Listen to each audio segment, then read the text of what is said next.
Hello everyone, this is Shannon from That's So Po, and today I'm doing week 48 of my 2022 reads. This week I finished reading a couple of things that I'd been working on for a few months, so that felt really successful. And I got in a couple more books for the end of Lovember, plus I did DNF one book. Timestamps and content warnings are in the description box below. First, I finished Terraform, edited by Brian Merchant and Claire L. Evans. This is a big collection of very short stories that are all sort of dystopian sci-fi, and I buddy read this with Angela at Literature Science Alliance and Kristen at Kristen L. SFF Reader, both of whom I will link below. This collection was really interesting because each story was only about 5 to 15 pages long, and so over the course of about 2 months, we just read one story every day and discussed it, and it was so fascinating. So these stories are kind of from like all sorts of different people, imagining these dystopian futures, kind of technology gone wrong, or ecology gone wrong, or government gone wrong, and looking at exploring those ideas and seeing what we can learn from them, if that makes sense. So a lot of little small thought experiments. And I think what was so neat about reading this with Angela and Kristen is that we're each a sort of different type of reader. And as we read this, it was so fascinating how frequently we would have such different experiences. One of us would love it and the other two would be meh or dislike it. And it was just such a mixture of experiences. And reading through this many stories, or like just over 50 stories, was just so neat to see kind of what clicked for each of us and what didn't, and the discussions that it prompted were also really neat. So yeah, I thought this was a really fun reading project to just kind of buddy read all of these stories and discuss them. And there were some of these that were just so strong, especially the first section had a bunch of strong ones at the beginning, but even throughout the whole collection there were some really good ones. There were quite a few that I didn't like, lots of things that I DNF'd, which is typical for me in anthologies, but it was just a fun reading experience, even though overall I gave an average of 3.5 out of 5 stars to the stories in the collection. Then I finished a reread of The Oleander Sword by Tasha Suri. This is one of my favorite books of the year, and after I read it, I really wanted to discuss it with my husband, Sush, but the audiobook wait for this was quite long at our library, so instead I just read it out loud to him. We love reading stories out loud to each other, and I especially love reading my favorites to him because I get to re-experience them as well as watch his reactions. It's just this instantaneous buddy read that is so much fun. However, it took us quite a long time because we had other things going on in life, but we finally wrapped it up and it was so good. It's so good. Even just upon pretty much immediate reread, I loved this story. I do have a whole review for it, so I'll link that below if you're interested, but this is such a great fantasy series. It's basically this kind of Indian epic inspired epic fantasy that has really interesting and intricate political intrigue, and it has the sapphic romance at its core. It has such cool magic. There's actually multiple magic systems in it, and it's really fascinating the way that these are developed and what each one requires of the user, and it's just so much in terms of military strategy and all sorts of cool things. So I thoroughly enjoyed this reread. Again, 5 out of 5 stars. Love this series so much. Next, I read A Rover's Story by Jasmine Warga. This is a middle grade sci-fi that is about a Mars rover, so it is told from the perspective of the robot, and we follow it as it is kind of being built and being tested and sort of developing its own personality and feelings, even though it's told that robots don't have feelings. And as it goes on its mission to Mars to go and explore and look for various different things and kind of goes through quite a bit of trials and tribulations. We also have the story interspersed with letters from a girl, Sophie, writing to the rover. And so we see Sophie grow up as the Mars rover goes and explores different things. This story is really moving. It's very sweet and has like a lot of emotional depth to it and a lot of exploration of things like identity and friendship and, you know, also just so much science and curiosity about the world and the universe around us. And it's really a beautiful story. I think that the ending wasn't 100% what I liked. There was just like a little piece of it that I was like, I don't know about that. But even so, it was just so moving and such a good story. So I gave it 4.5 out of 5 stars. Next, I read Disability Visibility, edited by Alice Wong, narrated by Alejandra Ospina.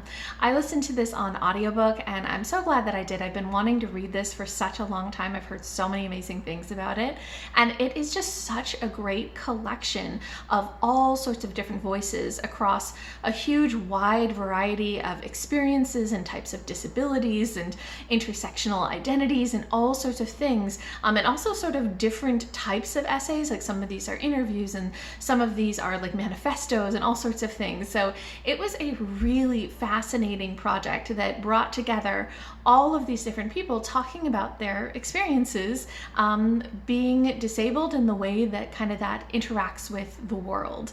I really got a lot out of these different essays. Some of them in particular like really stuck with me and kind of helped me frame some of the ways that I think about things. Not every essay in this worked for me, but overall I thought the collection was incredibly strong, and I can see why everybody loves it. So overall, I gave this 4.5 out of 5 stars.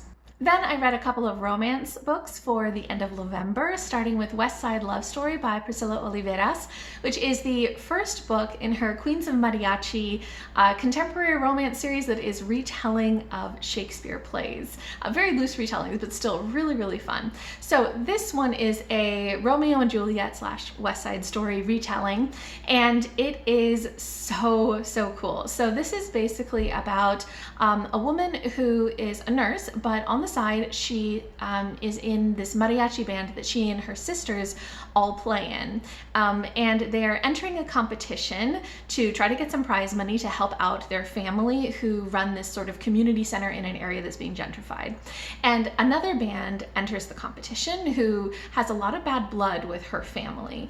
And they are like involved in a lot of these gentrification efforts too. So there's like this really interesting discussion underneath everything about ideas of gentrification and development of land and all these sorts of things.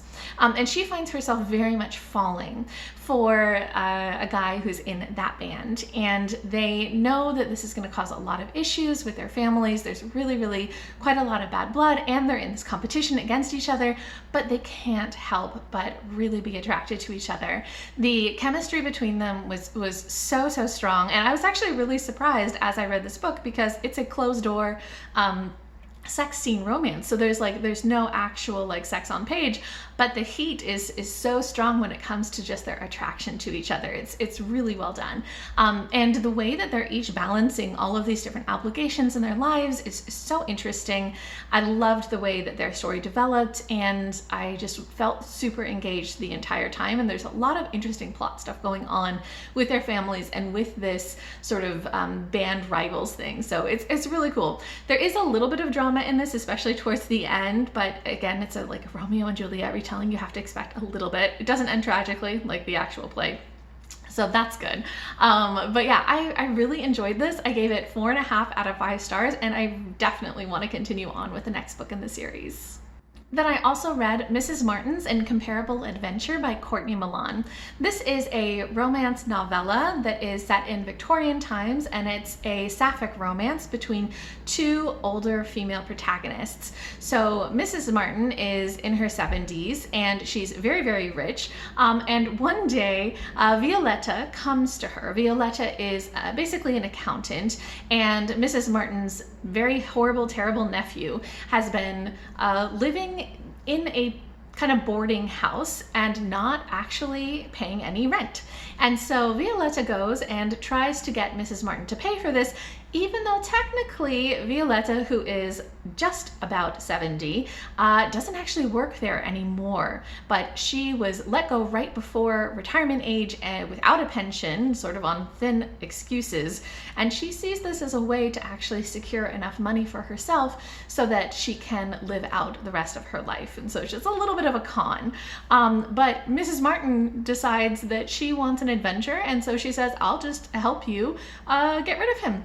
We'll get him tossed out of the boarding house, and then a lot of antics ensue. This is very much a silly romance. They're doing all sorts of things like really just things to super annoy the nephew to get him to leave, and he is just like a terrible guy.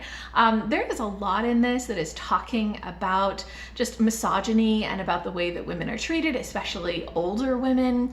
There's a lot in this also about like, you know, kind of finding your voice and respecting each other and finding value in each other, finding companionship, issues of grief and loneliness. So a lot of interesting, deeper themes, but the surface of it is this really, really ridiculous, absolute wild antics by Mrs. Martin and all the things that they're trying to do to get her nephew out. It was definitely a fun read, if maybe just a little bit sillier than I normally go for. I gave this 4 out of 5 stars, and if you're looking for something lighthearted, I think that this could work.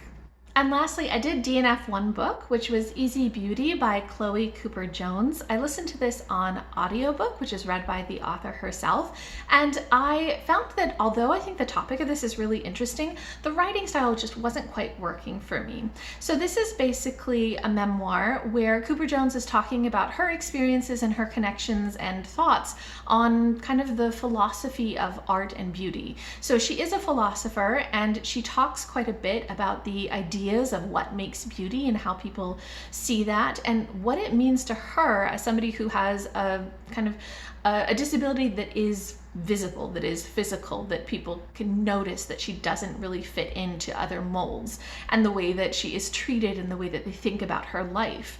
And so it's just her kind of ruminating on a lot of these ideas, and she's weaving together in this her childhood experiences with other people, as well as this trip that she has taken to Rome to go view some Bernini works and things like that. So I think that this book was really interesting, but also just maybe not quite a good fit for me. So I got through, I think, something like 7% of this, and it's basically very much on the philosophizing side at this beginning part, as well as a little hard for me to put everything together because it kept jumping between different things, so her childhood and the present and other things like that. And I think that the writing also was maybe just a little bit flowery for me to listen to on audiobook. I do struggle with that, so it could have been something where it would have worked better for me on a physical copy. But yeah, I just found myself really distracted. I didn't want to pick this up, and when I was listening to it, I wasn't paying very much attention. So finally I realized, you know, this is probably just not quite the right book for me, but I'm sure that this has a ton to offer for lots of other people. So definitely nothing against this book. It just wasn't working out for me, at least on audio. Okay, so that is everything that I read and DNF'd this week. If you guys have read any of these, if you're interested in them, you want to share your thoughts, or if you have read anything great this week that you'd like to tell me about, I'd love to hear from you. Just leave me a comment down below.